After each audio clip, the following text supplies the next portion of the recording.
Hello guys, ഞങ്ങളുടെ ഒരു ദിവസത്തെ കുട്ടി വ്ളോഗാണ് കേട്ടോ ഇത്.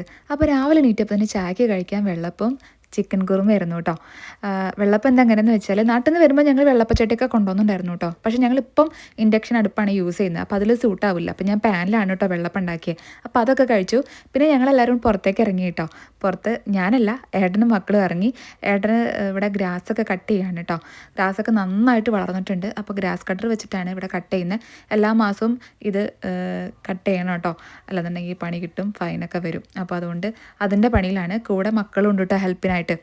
അപ്പോൾ ഞാൻ ആ സമയം കൊണ്ട് ഉച്ചക്കത്തെ ഫുഡ് ഉണ്ടാക്കാനും ക്ലീനിങ് പരിപാടിയൊക്കെ ആയിട്ട് ഞാൻ അങ്ങോട്ട് പോയി. ഇടയ്ക്കൊക്കെ വന്ന് നോക്കുന്നുണ്ട് എന്തായി എന്നറിയാൻ വേണ്ടിയിട്ട്. അപ്പോൾ ഏട്ടനിടയ്ക്ക് വെള്ളമൊക്കെ കൊണ്ടുപോയി കൊടുക്കുന്നുണ്ട്. അങ്ങനെ എൻ്റെ പണികൾ കഴിഞ്ഞ ശേഷം ഞാൻ പിന്നെ ഇവിടേക്ക് വന്നു. ബാക്കി ഞാൻ അവരെ ഹെൽപ്പ് ചെയ്തു. അങ്ങനെ ഉച്ചയോട് കൂടി ആ പണികളൊക്കെ കഴിഞ്ഞു കേട്ടോ. പിന്നെ ഫുഡ് കഴിക്കാൻ പോവാണ്. അപ്പോൾ രാവിലത്തെ കുറുമക്കറി ഉണ്ടല്ലോ, അപ്പോൾ നെയ്ച്ചോറാണ് ഉണ്ടാക്കിയത്. അപ്പോൾ അതൊക്കെ കഴിക്കുകയാണ് കേട്ടോ. അതൊക്കെ കഴിച്ചതിന് ശേഷം പിന്നെ ഞങ്ങൾ നന്നായിട്ട് ഉറക്കമൊക്കെ ഉറങ്ങിയേ. അങ്ങനെ ഉറക്കം കഴിഞ്ഞ് പിന്നെ ഞങ്ങൾ നേരെ പോയത് ഞങ്ങൾ വീടിന് തൊട്ടടുത്തുള്ള പാക്കൻസിയിലേക്കാണ് കേട്ടോ.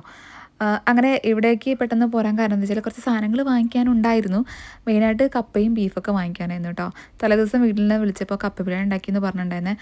അപ്പോൾ ഞാൻ ചേട്ടനോട് പറയുന്നുണ്ട് നമുക്ക് എന്തായാലും ഉണ്ടാക്കണം എന്നൊക്കെ. അങ്ങനെയാണ് അത് മേടിക്കാൻ വേണ്ടി പോകുന്നത്. അപ്പോൾ ഇവിടെ വന്നപ്പോൾ കോണിൻ്റെ സീസണാണിപ്പോൾ. അപ്പോൾ മക്കൾക്ക് ഭയങ്കര ഇഷ്ടമാണ്. അങ്ങനെ സ്വീറ്റ് കോണാണ് കേട്ടോ, അത് വാങ്ങിച്ചു. പിന്നെ ഞങ്ങൾ നേരെ പോയത് മീറ്റിൻ്റെ സെക്ഷനിലേക്കാണ് കേട്ടോ. ഇവിടെ ഇങ്ങനെ മീറ്റിൻ്റെ എല്ലാ പാർട്സും ഇങ്ങനെ സെപ്പറേറ്റ് ആയിട്ട് വെച്ചിട്ടുണ്ട്. നമുക്ക് ഏത് വേണമെങ്കിലും എടുക്കാം. ഓരോന്നിനും ഓരോ റേറ്റാണ്. ചില സമയങ്ങളിൽ ഓഫർ ഉണ്ടാവും, ചില സമയങ്ങളിൽ ഭയങ്കര റേറ്റാണ് കേട്ടോ. അപ്പോൾ അവിടുന്ന് സാധനങ്ങളൊക്കെ വാങ്ങിച്ചു. പിന്നെ ഞങ്ങൾ നേരെ പോയത് അതുവിന് ചോക്ലേറ്റും ബിസ്ക്കറ്റൊക്കെ വാങ്ങിക്കാൻ വേണ്ടിയിട്ടാണ് കേട്ടോ. അവന് പ്ലാൻ സ്കൂളിലൊക്കെ കൊണ്ടുപോകാൻ വേണ്ടിയിട്ടാണ് വാങ്ങിച്ചത്. പിന്നെ ഇവിടെ തേങ്ങ അങ്ങനെ ഡ്രൈ ആയിട്ടാണ് കിട്ടുക കേട്ടോ. മറ്റേതും കിട്ടും, ഞങ്ങളധികം ഇതാണ് യൂസ് ചെയ്യാറുള്ളത്.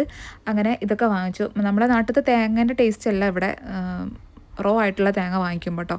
അങ്ങനെ അതൊക്കെ വാങ്ങിച്ച് കുറച്ച് സാധനങ്ങൾ വാങ്ങിക്കാൻ വന്നാൽ ഞങ്ങൾ പിന്നെ കുറച്ച് കൂടുതൽ സാധനങ്ങളായിട്ടാണ് വീട്ടിലേക്ക് തിരിച്ചു പോകുന്നത്. ഇവരൊക്കെ ആയിട്ട് വന്നാൽ ഇതാണ് കേട്ടോ അവസ്ഥ. അങ്ങനെ സാധനങ്ങളൊക്കെ വാങ്ങിച്ച് പിന്നെ എൻ്റെ കോലം നോക്കണ്ട കേട്ടോ, ഞാൻ ആകെ കൂറ ലുക്കിലാണ്. അപ്പോൾ ഈ ഒരു വീഡിയോ തന്നെ നല്ല ലെങ്ത് ആയിട്ടുണ്ട്. അപ്പോൾ കപ്പ ബിരിയാണി ഉണ്ടാക്കുന്ന വീഡിയോ ഞാൻ അടുത്ത വീഡിയോയിൽ കാണിക്കാം കേട്ടോ.